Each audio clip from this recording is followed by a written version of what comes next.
A lot of us have heard about love languages and how we have these different ways of expressing and receiving love. But not a lot of us know about how love languages can actually rip apart and destroy your entire relationship. That's what this video is about today, and I'm going to show you how your love language, and rather their dark side, their toxic side, it's much like the moon, where you have a light side of the moon, you have a dark side of the moon. The dark side can actually pull apart your relationship, and it's in where we place our values. These values create expectations, and expectations also destroy relationships because it removes individuality. And I'll show you how this all works, how we can stop doing these toxic things and actually have empowering, loving, fulfilling relationships. My name is Mitch, and I like to pull apart spiritual things and show you how to apply them in your life practically in a non-ethereal way. Like, I want this to be usable to people. After my spiritual awakening, that's exactly what started happening for me. I understood how these topics were not about being all esoteric. They're things you can apply in your life and actually live a much more fulfilled, happier life. If that's something you don't want to miss out on, make sure to subscribe to this channel. I hope to see your name pop up on my subscribers list. And if you have any comments, any thoughts, any questions throughout the video that you would like to share or ask about, leave them in the comment section. I personally respond to every single comment. So guys, love languages. If you have heard about them before, that's fantastic. I'm going to run through them. The most important part about these love languages is understanding which order you'd put them in. No one only has one love language. We have multiple love languages, and we just need to organize them in the priority that makes sense to us. So the first one I'm going to start with is words of affirmation. This is where you like to be spoken to in a loving way. Someone says something endearing to you, calls you my love, tells you the most incredible thing in their world. Those words that mean so much, if that resonates with you, that's how you like to receive love. And maybe you like to give it that way too, by telling your partner how much they mean to you. The next one is acts of service. This is where you like to run around and do things for your partner. You know, take out the garbage, do the dishes, make the bed, make them tea in the morning when they wake up. Those are acts of service. I'm someone who definitely likes receiving love through acts of service. It's something that is important to me and it makes me feel like I'm being loved. So if that's you, you might like to send it that way or receive it that way. The next one is receiving or giving gifts. Gifts are a way that people express love, and it's part of the spontaneous energy. Like, oh my word, I've just found the perfect briefcase. I know they were speaking about a briefcase a while ago, and this is just perfect, so I'm going to buy it and give it to them. My girlfriend expresses love through gift giving. That's one of the ways that she likes to express it. I don't necessarily feel love from gift receiving. I don't feel a sense of love. So that's a thing that we've had to work through. The next is quality time. This is where you obviously like to spend time together. This is how my girlfriend feels loved. So it doesn't matter if we're sitting watching Big Bang Theory, lying in bed on TikTok, having a conversation, going on a holiday.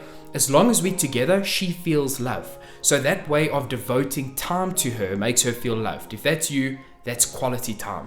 And lastly, we have physical touch. So I'm someone who also likes to receive physical touch as a form of feeling loved. Now, if that's you, it's got to do with touching, hugging, cuddling, intimacy on a physical level. That might be your love language. Now, all 5 of these love languages have this toxic side. And these toxic traits are quite relevant to how we start impacting our relationships in a negative way. So if we take a look at all those love languages and you've put them in order in terms of acts of service might be your number 1, physical touch might be your number 2, it actually puts it in order of what we value. So when we are getting to the most vulnerable, intense side of ourselves, there's a sense of value that we have.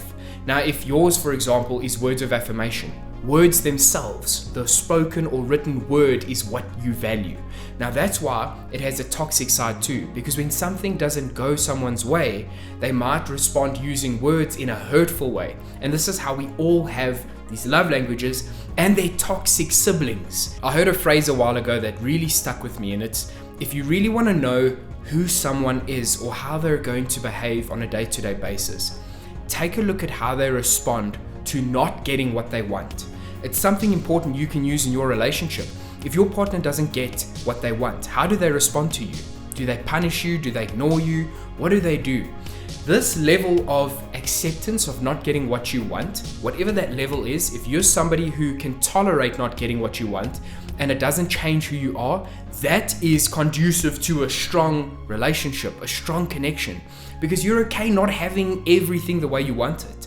Now, for some people, it's not that easy. For some people, not getting what they want is the end of the world. And if you talk about a relationship where one person is okay not getting what they want, and one person's not okay with not getting what they want, so they have to have what they want, you can see who's going to be the giver and who's going to be the taker. But at its center, it's these values that are inside of these love languages and the toxic sides that are going to give you a clear and accurate picture of what is happening in the relationship and just how toxically you're behaving and your partner's behaving. Now, before I get into the toxic traits and into how these expectations get formed, which actually are what rip apart the relationship, I'm going to tell you a little bit about one thing that fixes most relationships, and this is to do with open communication. Communication is the ultimate key to a happy and successful relationship. If you can share with your partner the most deep, intricate parts of how you feel, you might not even fully understand them, but that's how you get to understand them. You have to be able to talk. If you can't express yourself and be free to do that without being punished, you're going to go into a shell. You're going to pull apart from your partner very easily because who you are can't exist in a happy relationship.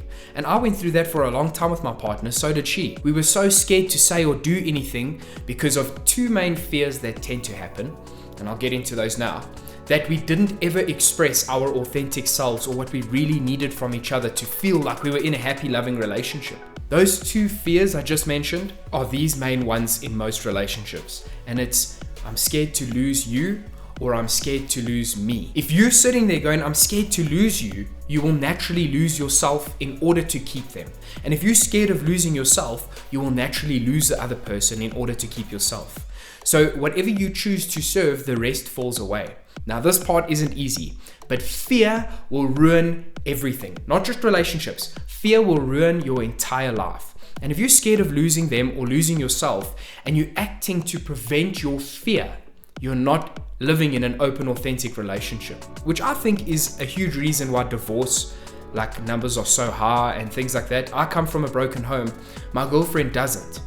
And trying to get this understanding of what it's done to how I understand relationships and how things have to work properly before we can jump into marriage and start a family is something she's very open to learning, but it's a difficult path we have to walk on to express this understanding. So we can't let fear get into our relationships. Now, what I mean by that is if you want to start introducing open communication into your relationship, the outcome may very well be that your partner does not align with your values that you are trying to express, and that might cause them to leave. But if you hold on to the fear of that happening, you will never be your authentic self in the relationship. So what's the point in having one if you're not actually there? If your character you've created is living the relationship, you're not there to experience it. The true you has been hidden away from fear. Fear becomes the cage and the prison for that part of you that actually needs the relationship to begin with. So you have to be able to communicate what you want. If you're at the start of a relationship, a healthy thing to do is make learning about each other your ultimate goal. Make that a habit. Asking about your partner does so much to create open communication. And why is it so important? Ultimately, sex gets boring. Physicality gets boring. These things start to dull in their own way and find their own little comfort zones. However, your personality changes every 5 years. Psychology says that you will become almost a new person every 5 years. So if the foundation of your relationship is constantly about wanting to learn about your partner and learn who they are, then as you grow and change into different people, the fundamentals are taken care of and open communication is there. So the true you is present and your partner gets to know who that is. And vice versa. Imagine your partner was holding things from you because they were too scared to tell you. How would that make you feel? And this is what we have to stop doing in our own relationships. Now, on the toxic side of love languages, we have this dark side of the moon, so to speak, and it builds up on those values that cause all of those problems. And I'm going to speak to you about these toxic sides of the love languages, and then I'm going to get into expectations. If we can get rid of all of these problems, and I'll show you how to do that afterwards in this video, you will have so much more fulfilling relationships. Because the biggest thing that it costs you to not be authentic and to find this truth is your energy. You will be so emotionally drained. And if you're there already, leave me a thumbs up. I want to know how many of you are like, I totally feel drained already in my relationship, and that's what I want to fix. I just want to see how many of you are there. So thumbs up on this video if that resonates. Now, getting your energy back is so important. How do we do that? Well, we can actually draw energy from our surroundings to revitalize ourselves. And it's all to do with being aware and present in the moment. I'm making a video on that and it's going to be coming out on Friday. So if you don't want to miss it, make sure to subscribe to the channel. Turn your notifications on as well. Then you'll be notified as soon as I release that video on how to draw energy from your surroundings into the toxic side. If you're somebody who has words of affirmation as the top of your love language, words are what are important. The way that you will have a toxic side is by being manipulative or lying with words. When you get hurt, because words are of such high value to you, you will flip them on the head and use them as a powerful force to exert your truth into that situation. If your love language is acts of service, then the way that you will react when you're in that toxic energy or hurt is to not ask for help and not give it. You will withdraw your service side completely. You don't want anyone to do anything for you, and you won't do anything for someone else.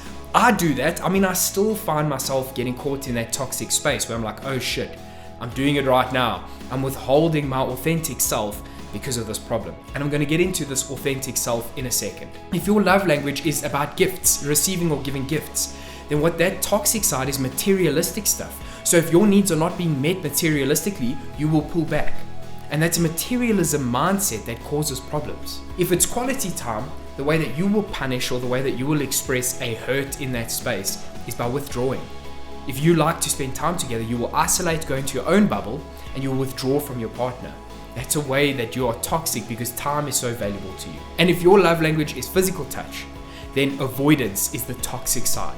It's to revoke. It's always the opposite, but the value system is there. So if you're physical touch and you want to hold and love, then the way you're going to express hurt or something's not right is by completely pulling that away. Now, the reason it becomes problematic, and you're going to want to stick around for this, because this turns it into expectations, which also break apart a relationship, and I'm going to give you a solution to it all now. Your partner still needs to know that they are loved, even if things are not okay. And this is why I spoke about that whole thing of how do people behave when they don't get what they want, because it will show you how much of like a spoiled brat someone can be. I myself can see how I was such a spoiled brat in my relationship. But by revoking that part of you, they are not going to feel loved. So if their love language is physical touch and you are getting avoidant, they are not going to feel loved. And it's not always the same in terms of sending and receiving. Sharing love is not always how we receive love. It can be different. So I was just speaking about being your authentic self as part of the solution. This is how it works. And then I'm going to get into expectations, which I want to show you how to drop. You need to be your authentic self. And I'm willing to bet my bottom dollar on the situation where you would rather identify with the love language as an expressive good thing than the toxic withholding of those things. Like you'd rather say, I am more someone who likes to love this way than I am someone who shows hurt this way. You know what I mean? You'd rather identify with that positive side. So even when things aren't going your way, or even when you don't feel quite calibrated in your relationship, being your authentic self is still what needs to happen. If you withhold that and fall into the toxic side, you're going to be revoking the love from your partner. You're taking it away from them. So not only is there a problem to solve, but now there's a feeling where they aren't loved, which doesn't help someone feel motivated to change anyway. So become used to being okay with things not going your way. And here's the spiritual concept I'm going to bring into this. Everything that is meant for you cannot pass you by. So if things aren't working and things aren't comfortable, that's okay. It's just about understanding and being true to yourself by loving the way you do, but also by communicating to your partner how you're feeling. If you can't communicate, if you're in a situation where communication is difficult for you and you can't authentically express yourself, you already have a problem in the relationship. So the love language is not irrelevant, but it's not the problem you need to tackle. Be okay with not getting everything you want when you want it from your partner. That's an expectation. Now getting into the most dangerous side of problems in a relationship. Expectations are what happen in a relationship when we want to have some form of ownership of a person. So what happens is we start to have expectations. And what that would be is some of them are unspoken and your partner will be upset with you and they haven't even made their expectation known to you. That's bad, but even having an expectation is a problem. There's a phrase called individuation, and that's your individuality. You need to keep this in a relationship. How do you do that? You be authentic to yourself. You be true to what means something to you. So let's say it's a night out with the boys and you want to go out and have drinks with the boys. And you say, "What's up, babe? I'm coming home later. I'm going straight from work to drinks with the boys and I'll be home." And she gets all upset. She has an expectation of you to behave in a specific way. And what that's saying is, I don't accept you for who you are. I can only accept you if you behave the way I want you to behave. And vice versa might happen. The girls might say, "Well, I'm going to go out to a spa weekend with the girls." And the guy goes, "What the hell? What about me? You don't consider me." It's the same thing. That's not loving you for who you are. That's loving you for who you have the potential to be in their eyes. And it's a difficult game to play.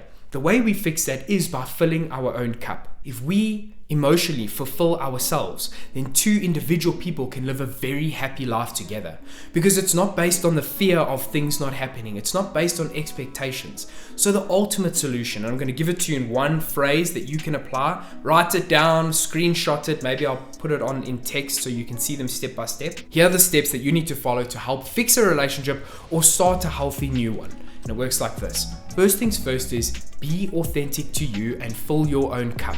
That is step number one. There is no version of a healthy relationship where that doesn't exist. Step number two is to make sure that the friendship comes first.